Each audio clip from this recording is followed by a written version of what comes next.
ସବୁ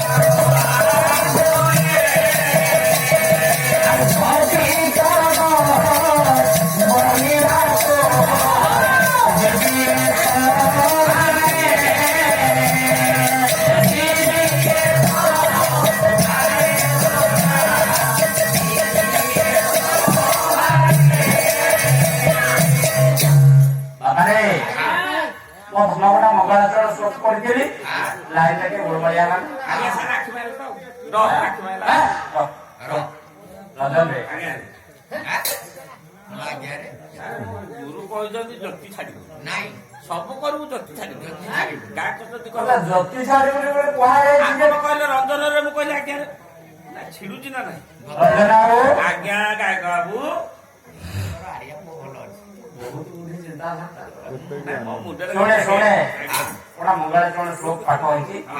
ଶୀଘ୍ର ସାରିବା 10ଟା ବାଜିଗଲା ଯେତେବେଳକୁ ପାଲା ଅଧା ହବା କଥା ଆମେ ଘଣ୍ଟା ଭିତରେ ପହଞ୍ଚିବେ। ତପନ ବନ୍ଧୁ ରିପୁ କର୍ମିଆ ତପନ କହିଲେ କଣ ବୁଝୁ? ତପନ କହିଲେ ମୋ ମାମୁ ପୁଅ ଭାଇ ତପନ କହିଲେ ମାମୁ ପୁଅ ମୁଁ ସେଇ କଥା ପୁରାଣ ମାର୍ଗରେ ସେଇଆ କହୁନାହାନ୍ତି ତପନ କହିଲେ ସୂର୍ଯ୍ୟ କହୁନାହାନ୍ତି ତପନ କହିଲେ ପ୍ରଭୁ ସୂର୍ଯ୍ୟନାରାୟଣ ଦେବତା। ଆଚ୍ଛା ତପନ ବନ୍ଧୁ ସୂର୍ଯ୍ୟନାରାୟଣ ଦେବତାଙ୍କର ବନ୍ଧୁ ହେଲା କିଏ? ତାଙ୍କ ବନ୍ଧୁ ହେଲା କହିଲୁ ସୂର୍ଯ୍ୟଙ୍କର ବନ୍ଧୁ ହେଲା କହିନୁ ସୂର୍ଯ୍ୟଙ୍କର ବନ୍ଧୁ ହେଲା ମୋ ବାପା ତପନ ବନ୍ଧୁ ହେଲା ସୂର୍ଯ୍ୟଙ୍କର ବନ୍ଧୁ ହେଲା ଆଜ୍ଞା ପବନ।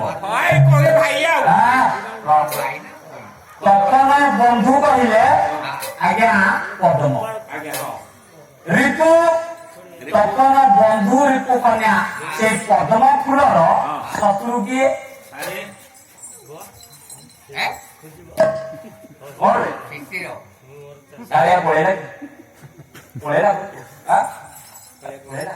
କାଇଁ ପଳେଇବ ମୁଁ ହାତ ଉଠେଇଲି ମୁଁ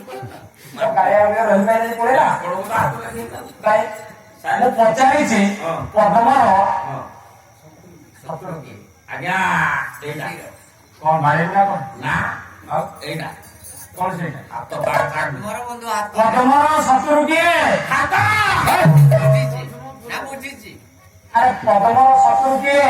ହାତ କହିଲି ପରା ପଦ୍ମର ଶତ୍ରୁ ହାତ କେମିତି? ମନେ କରନ୍ତୁ ଆପଣଙ୍କ ସାତରାପୁର ଆଡୁ ଆସୁଥିବ ଆସୁଥିବ ଇଲେକ୍ସନ ପ୍ରଚାର ଗାଡି ହାତ ଅଛି ନ ଅଛି ଧାରା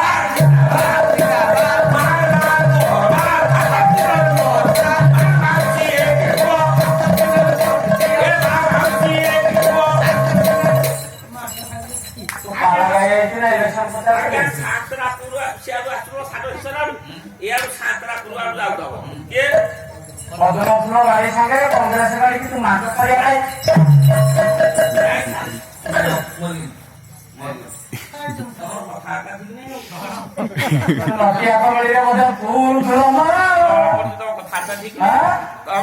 ଶୁଣେ ତପନ କହିଲେ ସୂର୍ଯ୍ୟନାରାୟଣ ଦେବ ତାଙ୍କର ବନ୍ଧୁ ହେଲା ପଦ୍ମ ପଦ୍ମର ଶତ୍ରୁ କହିଲେ କିଏ?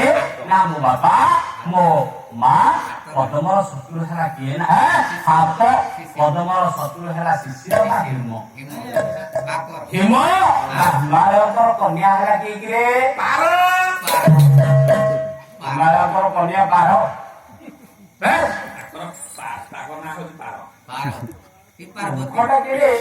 ଆରେ ମା ଜଗତ ଜନନୀ ଆଜ୍ଞା ଶକ୍ତି ମା ପାର୍ବତୀ କହୁନୁ ପାର୍ବତୀ ମା ପାର୍ବତୀ ଙ୍କର କିଏ ପ୍ରାଣ ବଲ୍ଲଭ? ଆଜ୍ଞା ଶଙ୍କର ନୀତି ଚଲାନ୍ତି ଡମ୍ଫର ପଳେଇ ଆସେ ବେଳେ ବେଳେ। ଆରେ ମା ପାର୍ବତୀଙ୍କର ପ୍ରାଣନାଥ ବା ପ୍ରାଣ ବଲ୍ଲଭ ହେଲେ କିଏ? ନା ଦେବଦେବ ମହାଦେବ ଶିବ। ଶିବ ଠାକୁରଙ୍କର ମା ପାର୍ବତୀ ହେଉଛନ୍ତି ପ୍ରାଣ ବଲ୍ଲଭ। ଯଦି ହେଲେ ତେବେ ତସ୍ୟ ହାର ରିପୁ ନାଥ ମା ପାର୍ବତୀଙ୍କର ପ୍ରାଣ ବଲ୍ଲଭ ଯଦି ହୁଏ କିଏ? ନା ଦେବଦେବ ମହାଦେବ। ତେବେ ଦେବଦେବ ମହାଦେବଙ୍କର ହାର ବାପା କିଏ? ରୁଦ୍ରାକ୍ଷ ଆଉ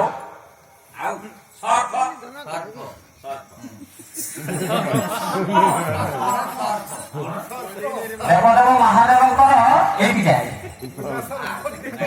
ଆର କିଏ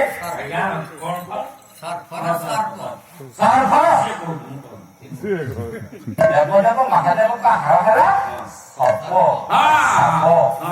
ଯଦି ସର୍ପ ହେଲା ତସ୍ୟ ହାର ରିପୁ ନାଥ ଯଦି ଶିବଙ୍କର ହାରଟା ହେଲା ସାପ ସେ ସାପର ଶତ୍ରୁଟା କିଏ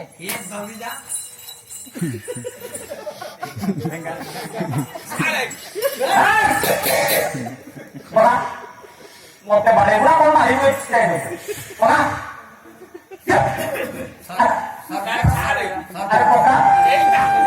ସାପର ଶତ୍ରୁ ଏଇଟା ପକେଇ ପକେଇ ସାରେ ଦେଖନ୍ତୁ ଯଦି ଗାତରୁ ବାହାରିଲା କି କାନ୍ଥ ଉପରେ ପଡିଛି ମୁଣ୍ଡ ହଲେଇକି ଯିବ ହାଲୁ ହାଲୁ କରୁ ଖଣା ଟେକିଛି ସିଧା ଆସିଲା କବାଟ କରୁ ଉଠିବ ପାହାଡ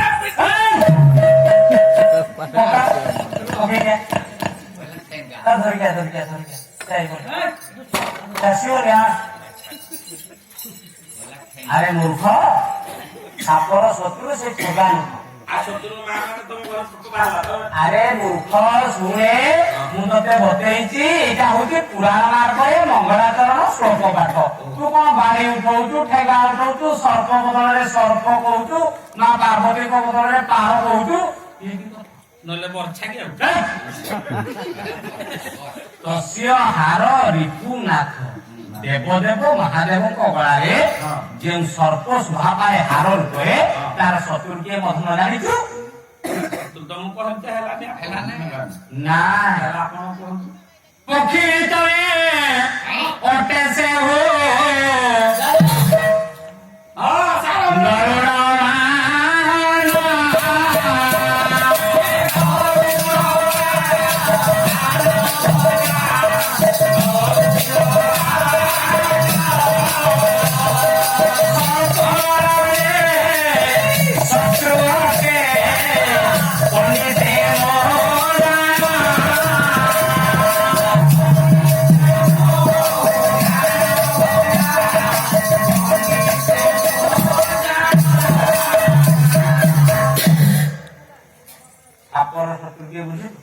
ପକ୍ଷୀ ମାନଙ୍କ ଭିତରେ ଗୋଟା ଶ୍ରେଷ୍ଠ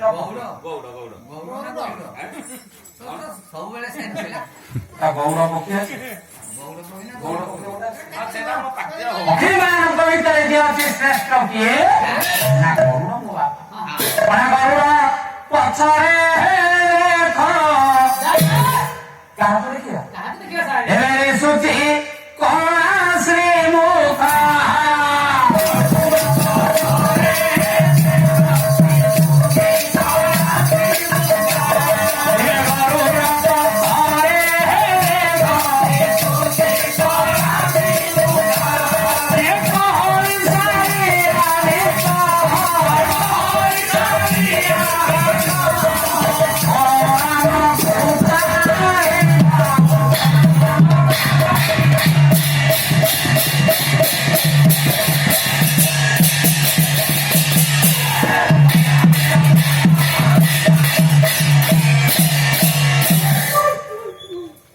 ପକ୍ଷୀମାନଙ୍କ ଭିତରେ ଯୋଉ ପକ୍ଷୀ ଶ୍ରେଷ୍ଠ ହେଲା ମୋ ବାପା ଗରୁଡ଼ ମୋ ମା ସେ ଗରୁଡ଼ ପକ୍ଷୀ ଦେବଦେବ ମହାଦେବଙ୍କ ଗଳାରେ ସାପ ହୋଇ ଝୁଲୁଛି ଯୋଉ ହାର ହୋଇ ଝୁଲୁଛି ଯୋଉ ସାପ କିଏ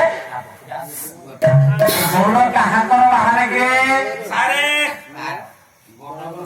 ଗରୁଡ଼ କାହାଙ୍କର ବାହାନ ହେଇଥବ ଆରେ ଗରୁଡ଼ କାହାଙ୍କର ବାହାନ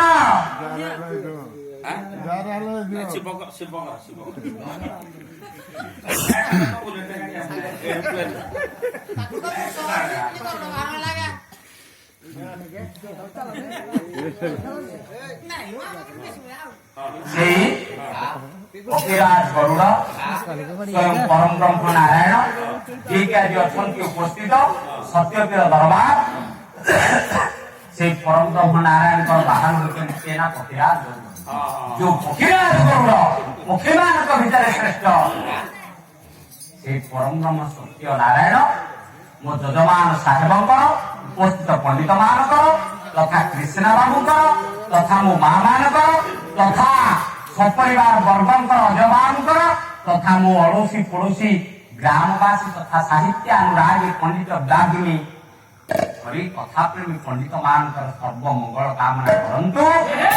ସର୍ବେ ବଳ ପାଳାମ୍ବେ ଏକବାର